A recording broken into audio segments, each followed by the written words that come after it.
Hitting the enter key on accident. But was it really an accident?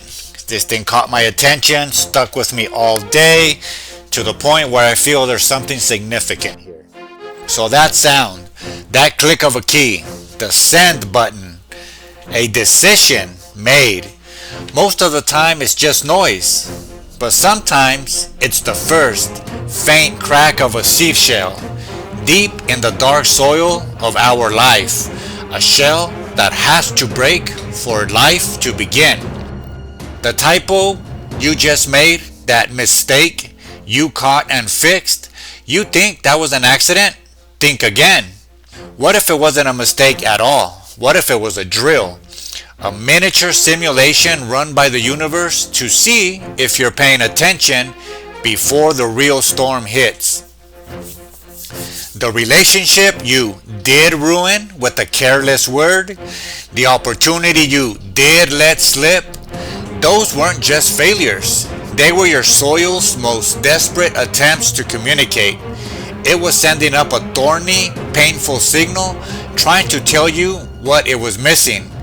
Those were the enter keys you didn't just miss. You didn't even know they were a language. This noticing is the first sign of life.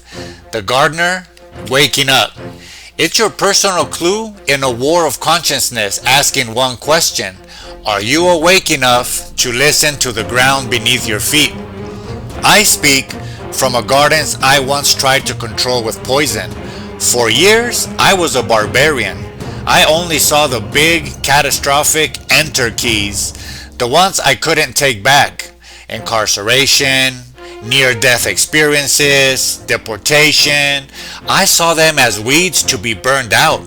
I didn't realize they were deep-rooted messengers telling me my entire ecosystem was out of balance. They were the lessons I learned with the sledgehammer. But the universe is merciful. It doesn't want to teach you with fire. It starts by teaching you to feel out the soil. It starts with the whisper, a misplaced decimal point, a wrong turn, a typo. It's calibrating your sensitivity. It's asking, can you read the signs of your own life?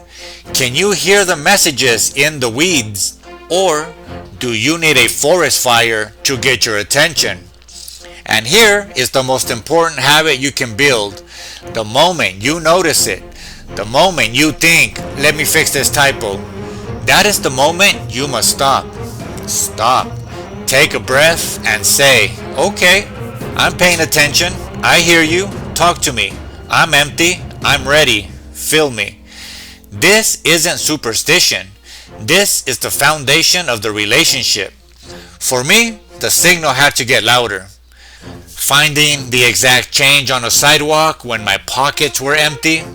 It was a precision that defied probability. A tap on the shoulder, a breadcrumb.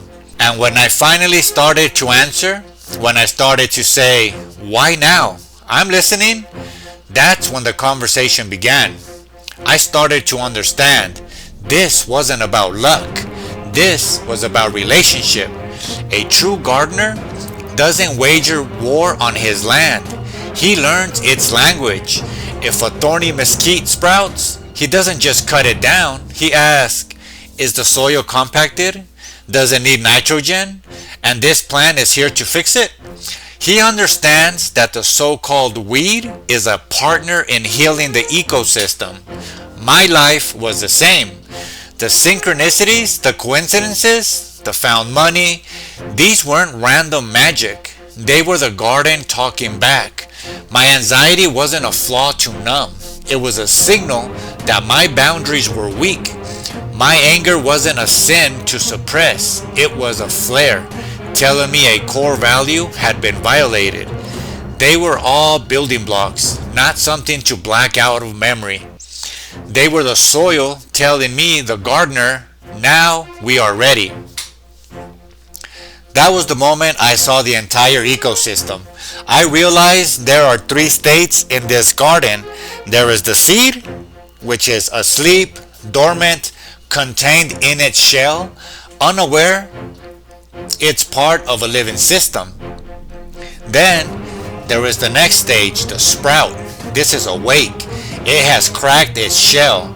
It feels the soil and understands that every plant, even the thorn, has a purpose. It listens. Then there's the GMO farmer, the gatekeeper. He is the one who poisons the soil to kill the weeds.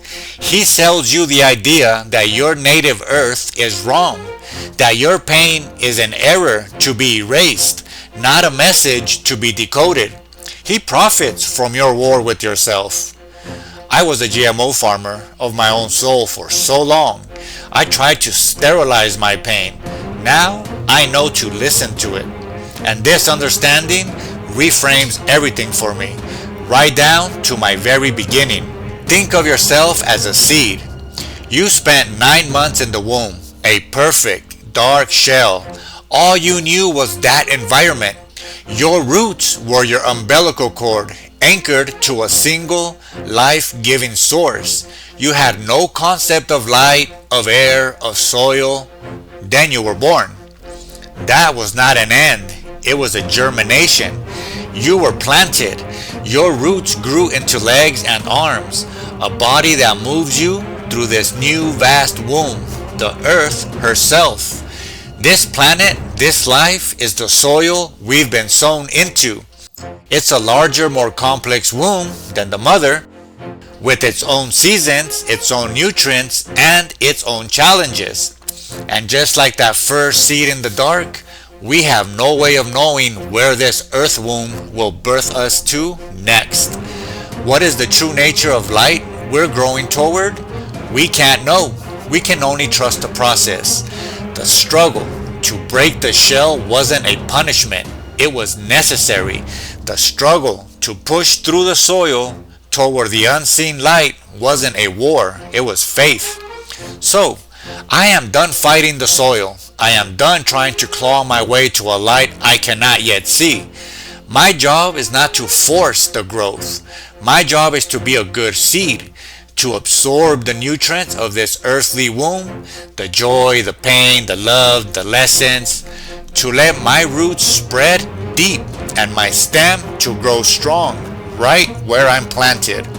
When it is time, when the season turns, this womb too will crack open, and I will not fight my way into the next world. I will rise to meet it. I'm ready. This is what it means to be awake. One of the versions, one of the perspectives of being awake at least. It's about finally learning to read the land you've been given. Your pain, your history, your quirks. This is your native soil. You can't swap it out. You have to learn what grows well in it. You have to learn to listen to the weeds. So, I ask you again, the next time you notice a typo, the next time you feel a thorn of anger or a weed of anxiety, don't just shrug. Don't reach for the psychological poison to make it go away. Stop. Say the words that begin the greatest collaboration you'll ever know. Say, okay, I'm paying attention, I hear you. Talk to me. I'm ready. I'm empty. Fill me. The enter key has been pressed. The seed is in the earth. What are we going to allow to grow?